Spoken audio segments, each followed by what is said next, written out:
Bueno, estaba apagado el aparato, muy bien. Entonces sí, la semana pasada estudiamos santificación posicional, santificación progresiva y santificación completa o perfecta, y también hablamos del asunto de glorificación, que no compararan glorificación, que no es lo mismo, no es sinónimo santificación completa o perfecta con glorificación. No son los mismos temas, son temas distintos. Muchas personas confunden eso. Entonces, eso fue lo último que vimos la semana pasada. Y aunque ya hemos visto también en capítulos anteriores de la Confesión de Londres, elección, si ustedes recuerdan, ya vimos elección. Me parece que también vimos ya predestinación y varias otras cosas pertenecientes a lo que es la salvación. Este tema no se ha tocado todavía, que es la fe salvífica, ¿okay? La fe salvadora, la fe salvífica. Entonces, sí hemos tocado muchos otros puntos doctrinales en cuestión a la salvación, como ya mencioné, elección, predestinación y varias otras cosas, pero esto no lo hemos estudiado. De hecho, me parece que tampoco hemos estudiado gracia. Creo que el documento está mucho más abajo, el asunto de la gracia, ¿no? Técnicamente todo eso es gracia. Bueno, sí, pero Sí, bueno, punto, específico, ¿no? No creo que. Ok, entonces nos vamos a la fe salvadora esta noche. Vamos a comenzar con fe salvífica. Vamos a empezar con una oración. Padre, le damos gracias porque usted es Dios. Y porque usted es Dios, antes de la fundación del mundo, usted ya había diseñado el plan de salvación para nuestras almas. Gracias, Señor, por el acuerdo que usted hizo con su Hijo Jesucristo, en donde se acordó que Él encarnaría y Él moriría en la cruz por nuestros pecados para resucitar en victoria. Gracias, Señor, por habernos salvado por gracia, por medio de la fe. Le pedimos, Señor Padre, que su Santo Espíritu nos ayude a comprender aún mejor este tema que ya es conocido para esta congregación. Y, Señor, que podamos cada día aprender más de este tema, el cual nos ha hecho libres por medio de su Hijo Jesucristo. Y en su nombre le agradecemos por dicha salvación y por su persona y todo lo que usted es, Señor. Amén. Muy bien, de la fe salvadora dice 1. La gracia de la fe, por la cual los escogidos reciben capacidad para creer para la salvación de sus almas. Pongan mucha atención a esa palabra, se nos ha dado la capacidad de creer. ¿Okay?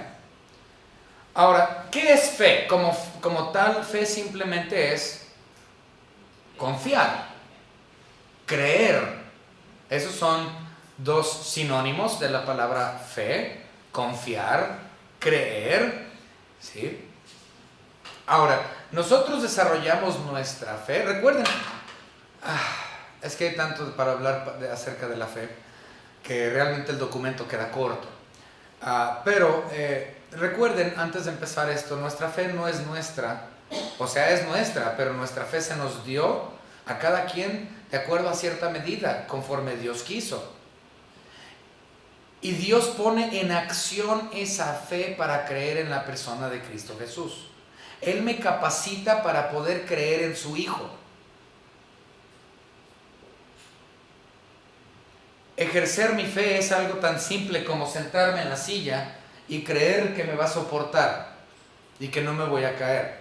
Ejercer mi fe, aquí no está el hermano Marcial esta noche, él podría decirles cómo funciona, pero yo no soy una persona técnica de este tipo de cosas.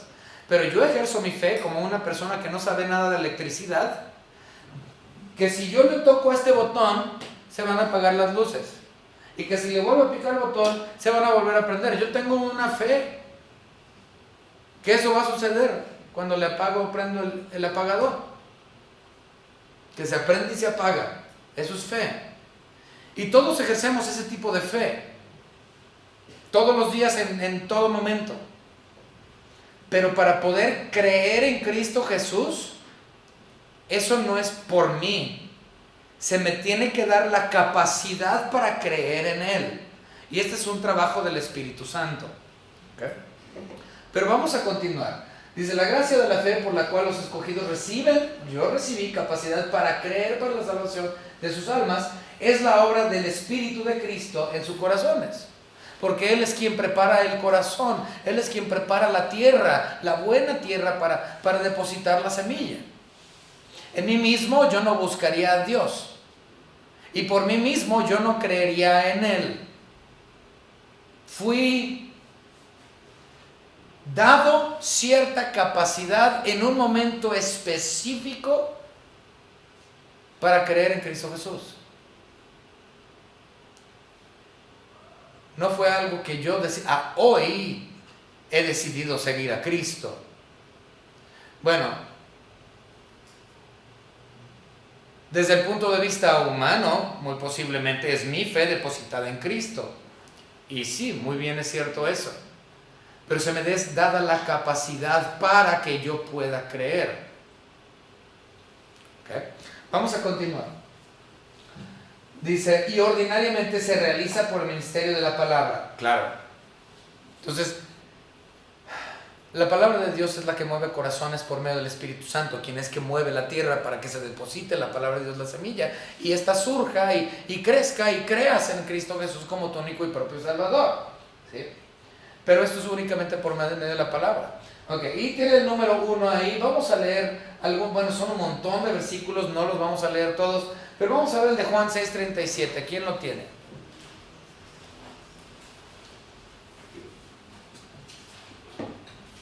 Todo lo que el Padre me da vendrá a mí, y el que no viene, todo lo que así, no lo ha hecho para mí. Ok, entonces mi Padre, es decir, Dios Padre, es quien lo trae a Dios Hijo. Entonces es Él quien te da la capacidad para creer e ir a Él. Ok, vamos a el versículo 44, Juan 6:44. ¿Quién lo tiene? Váyanle buscando. Ninguno puede venir a mí si el Padre que me envió no le trajere, y yo le resucitaré en el día postrero. Ok, nadie viene a mí a menos de que el Padre no lo trajera. Entonces ahí está otro, porque recuerden, nadie busca a Dios. Si llego a Él es porque Dios, por medio del Espíritu Santo, me ha capacitado para creer en la persona de Cristo Jesús. Ok, ¿alguien más? Vamos a ir al siguiente. El de Hechos 11, 21 y 24. ¿Quién lo tiene? Y la mano del Señor estaba con ellos, y gran número creyó y se convirtió al Señor. Ok. ¿En el 24 también? ¿O hasta el 24? Era 21 y 24. Porque era varón bueno y lleno del Espíritu Santo y de fe, y una gran multitud fue agregada al Señor. Ok. Entonces fue por la mano del Espíritu de Dios. La mano de Dios estaba sobre ellos y les dio la capacidad de creer, y posteriormente creyeron. ¿Ok? Vamos a ver otros. El de... ¿cuál queremos ver? Vamos a ver el de Efesios. Siempre nos encanta Efesios. Efesios 2.8. ¿Qué dice Efesios 2.8? Porque por gracia sois salvos por medio de la fe, y esto no de vosotros, pues es don de Dios. Ok, por gracia, por medio de la fe, y no es de vosotros. O sea, sí, yo deposité mi fe, pero no era nada que yo haya hecho, es la fe que Él me dio, ¿sí? Y a su debido tiempo, Él dijo, es hora, es el momento en que Jerry sea salvo, es el momento en que Israel sea salvo, es el momento en que Félix y Ofelia sean salvos. Y en su debido tiempo, Él nos dio la capacidad para creer. Muy bien, vamos a ver el último, 1 Pedro 1.12. ¿Qué dice 1 Pedro 1.2? Perdón. Elegidos según la presencia de Dios Padre en santificación del Espíritu, para obedecer y ser rociados con la sangre de Jesucristo. Okay. Gracia y paz os sean multiplicadas. Mucho en ese versículo. Y podría tener temas completos de meses nada más con ese versículo. Presciencia, predestinado, elegido para ser salvo. Entonces, con ese solo versículo es muchísima información. Ok, vamos a continuar, ¿sí? Dice, segunda parte del párrafo 1, dice, por la cual y por la administración del bautismo y la cena del Señor, la oración y otros medios designados por Dios, esa fe aumenta y se fortalece. Así es. Porque recuerden, esto es progresivo, la santificación es progresivo. Entonces, ¿cómo empieza? Muchas personas dicen, así lo creemos, lo llaman el paso de obediencia. ¿Cuál es el paso de obediencia? Bautismo. ¿Okay? Entonces muchos dicen, bueno, ese es el primer paso. O sea, si tú te bautizas, a partir de ahí es donde realmente comienza tu crecimiento. Bueno, tú puedes crecer desde antes del bautismo, pero realmente tu cambio de vida, tu cambio de todo, realmente se empieza a dar. Las bendiciones celestiales, y no me refiero a bendiciones materiales porque no creemos en eso, me refiero a las bendiciones dadas por Dios celestiales, realmente empiezan a darse a partir de que uno comienza a obedecer con el primer paso, que es un mandato de Dios. Recuerden que el bautismo como tal es una ordenanza, una orden. Entonces imagínense que una persona recibe a Cristo como su Salvador y dice, sí, pero no me quiero bautizar. Ya recibí a Cristo, pero no me quiero bautizar. Eso yo no lo quiero. Entonces lo que acabas de hacer es acabas de desobedecer a Cristo. Porque esa es una ordenanza. Te está dando una orden, bautízate. Y esta persona ya recibió a Cristo y dice, pero no me quiero bautizar. Ok, entonces automáticamente estás en contra de la voluntad directa, de una orden directa que nuestro Señor Jesucristo nos dio a todos los que hemos creído. ¿Cómo crees entonces que Dios te va a dar bendiciones en conocimiento y crecimiento de gracia si no lo puedes obedecer con un mandamiento tan directo, una orden que Él ha dado? Bautízate después de haber recibido a Cristo por inmersión en el nombre de Dios Trino. Y tú dices, no quiero. Obviamente no va a haber entonces una santificación progresiva si no puedes obedecer a Dios en la primera ordenanza que te ha dado. No puede haber entonces un crecimiento. Entonces, ¿cómo puedo llegar a tener un crecimiento? Ahí viene. Bautismo. Posterior al bautismo, la segunda ordenanza, cena del Señor. Sí o sí lo tomas. Siempre lo digo cuando nosotros hacemos esto y seguramente ustedes han escuchado que lo he dicho muchas veces, pero fíjense, cuando una persona no está viviendo bien y pasa la charola, y esto sucede en todas las iglesias bautistas, en todas, ¿sí? En todas, y pasa la charola con el pan y pasa la copa, y esta persona que está viviendo en pecado o no anda bien o considera que no está bien con Dios, dice, no, pasen la charola, yo no quiero consumir, porque si yo consumo y ando mal, posiblemente me enferme o me muera, como dice la Biblia. Entonces yo prefiero mejor que pase porque yo tengo miedo. Entonces, esta persona que acaba de decir, bueno, número 1, acaba de decir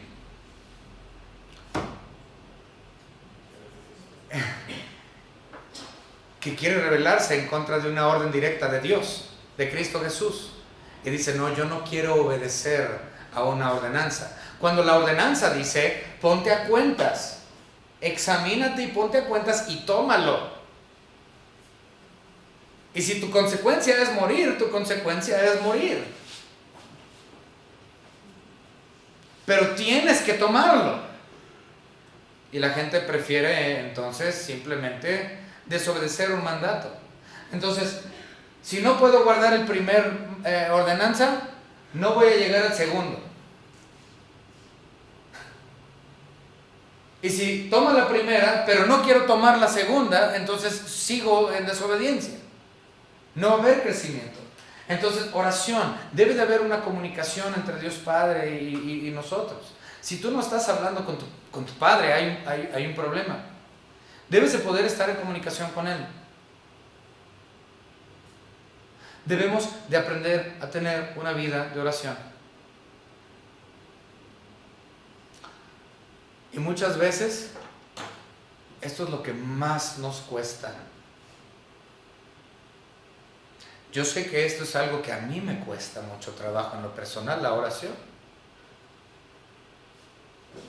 Ahora sí oro, sí platico con el Señor, pero ciertamente podría yo orar mucho más todavía e incrementar esa relación con mi Señor.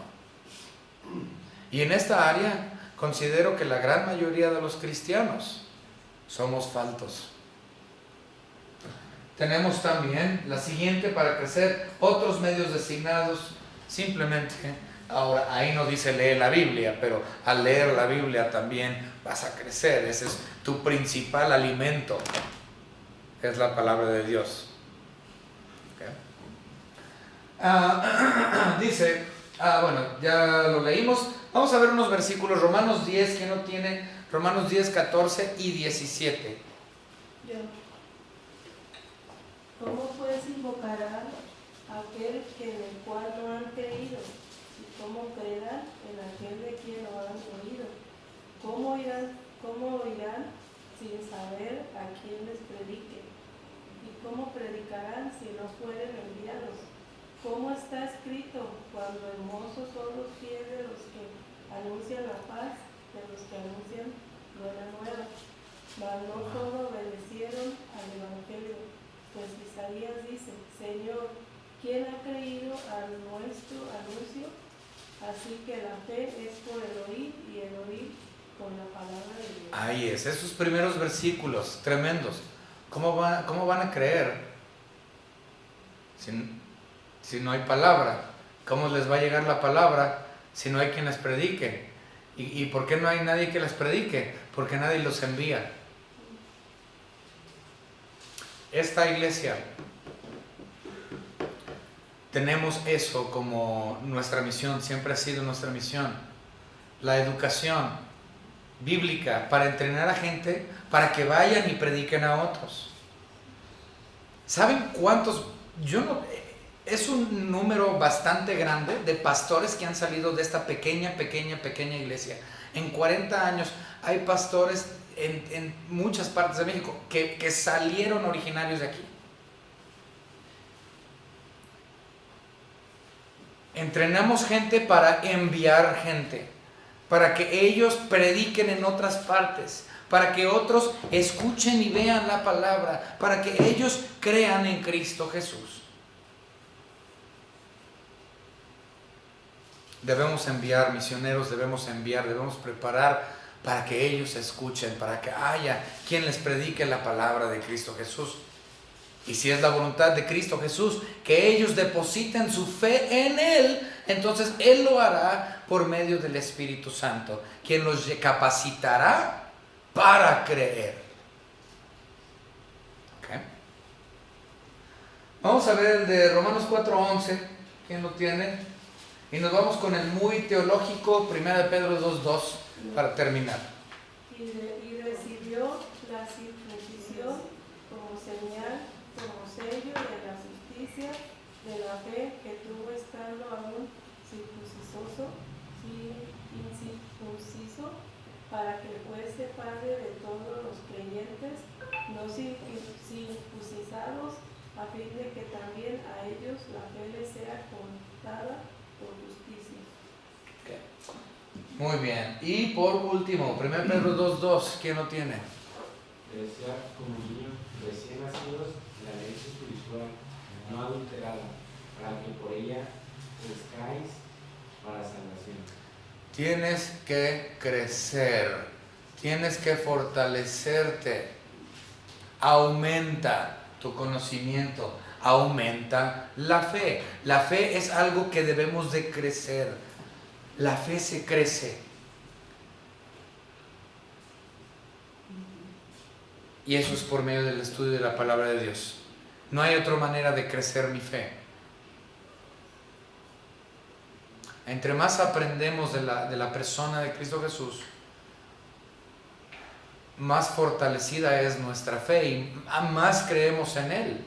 Y no hay absolutamente nada que nos persuada de lo contrario, de que Cristo es Dios, de que Cristo vino, de que Cristo murió, de que Él tomó sobre sí el pecado de todo el mundo, que falleció, que fue sepultado y que resucitó, y que esto es cierto. Cada día más, entre más estudio la palabra de Dios, más creo en Él. Nuestra fe aumenta por medio de nuestro estudio. ¿Okay? Muy bien. Vamos a continuar. Déjame ver el párrafo número 2, hermano, por favor, completo. Es que está bien grandísimo. No lo vamos a alcanzar a terminar, desde ahorita les digo, pero vamos a comenzar un poquito. Dice: por esta fe, el cristiano cree que es fidedigno todo lo revelado en la palabra por la autoridad de Dios mismo. En otras palabras, creemos que la palabra de Dios, o sea, la fe, nos lleva a entender también que su palabra es inerrante, que es inspirada, que es infalible, que es como tal la palabra de Dios. Entonces, mi fe no nada más es hacia la persona de Cristo Jesús, sino mi fe, al crecer, también va hacia su palabra. Entonces, esto es muy, muy hermoso. Ok, dice: y también percibe en ella una excelencia superior a todos los demás escritos y todas las cosas en el mundo. Ahora, en cuestión a la literatura, si hablamos de novelas, y no nada más de novelas, sino de obras maestras como las de William Shakespeare, estamos hablando de cosas como, obviamente, Romeo y Julieta, Macbeth, Hamlet, ¿okay? Márquez, todas sus novelas, 100 años de soledad y todas esas tremendas novelas y obras literarias magníficas. La Odisea, Homero, la Ilíada, clásicos. Ninguno de estos libros tan excepcionales, obras maestras literarias, no le llegan a la palabra de Dios. Ni cercas. La palabra de Dios en cuestiones literarias únicamente, sin incluir las cuestiones divinas y teológicas y todo lo hermoso que tiene la Biblia. Nada más hablando de cuestiones literarias, la Biblia es una joya. Digo, la Biblia tiene todo tipo de cosas literarias. Tiene sinécdoques, tiene antropomorfismos, tiene onomatopeyas, tiene prosa, tiene todo tipo de cuestiones literarias en la Biblia. De lo que quieras, fábula incluso, hay de todo un poco dentro de la palabra de Dios, dejando muy por atrás cualquier otra obra literaria del planeta Tierra. Ahora, si incluimos las cuestiones divinas, las cuestiones teológicas, las cuestiones que realmente nos muestran a Dios, no hay libro que se le compare a la palabra de Dios. Y no solamente eso, si yo leo la palabra de Dios y estudio la palabra de Dios, déjenme decirles que este es el único libro que verdaderamente te cambia la vida. Yo puedo leer a Romeo y Julieta, y ¿saben cómo afecta mi vida? En absolutamente nada. Yo puedo leer 100 años de soledad de Márquez, y ¿saben de qué me ayuda? ¿En qué cambia mi vida? En absolutamente nada. Yo puedo ver y leer las obras de Pablo Neruda, o Pablo Greñuda, como me gusta decirle. Pablo Neruda, y sus obras no cambian mi vida. Ninguna obra literaria puede cambiar o alterar mi manera de vivir y mi forma de ser y mis acciones y mi corazón y mi mente. Únicamente la literatura de la palabra viva de nuestro Señor y Salvador. No hay otro libro como esto. Y entre más crezco y mi fe crece, más fe tengo en este libro, en estos 66 que tengo aquí.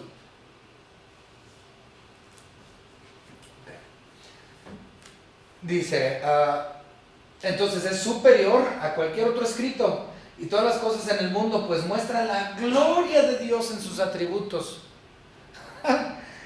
Ningún otro libro me va a mostrar quién es Dios.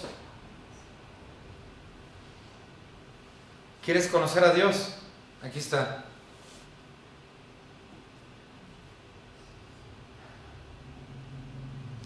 En ella yo puedo entender la omnisciencia de Dios, la omnipotencia de Dios, la presencia de Dios en cuestión de la salvación, etcétera, etcétera, etcétera, etcétera, etcétera. Yo puedo entender quién Él es. Y ese es el punto principal de ser cristiano, ser cada día más como Él es. Entonces esto implica que yo tengo que buscarlo a Él en estas páginas todos los días para ser como Él cada día más. Ningún otro libro me muestra los atributos de Dios. Okay. La excelencia de Cristo en su naturaleza y oficios también me lo muestra. El poder del Espíritu Santo en sus obras y operaciones, y de esta forma el cristiano recibe capacidad para confiar su alma a la verdad así creída. Entonces, la Biblia me capacita para creer realmente en Él, y que lo que Él ha dicho y sus promesas son reales, porque lo veo aquí. Yo no soy salvo porque alguien me dijo que soy salvo. Yo soy salvo porque Dios me ha dicho que soy salvo. ¿Y cómo puedo confiar en Él? Porque Él es Dios. Y porque Él me lo dijo por medio de su palabra. Y conforme más le conozco a Él, más creo que su salvación es real en mí.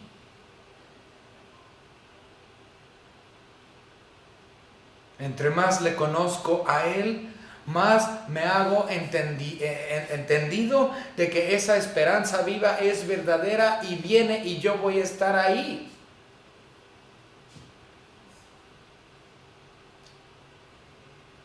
¿Por qué?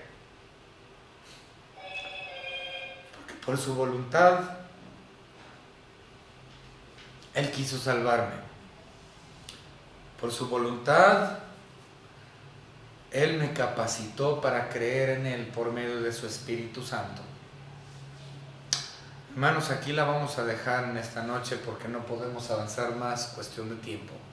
Pero vamos a regresar el próximo miércoles para continuar con este segundo párrafo.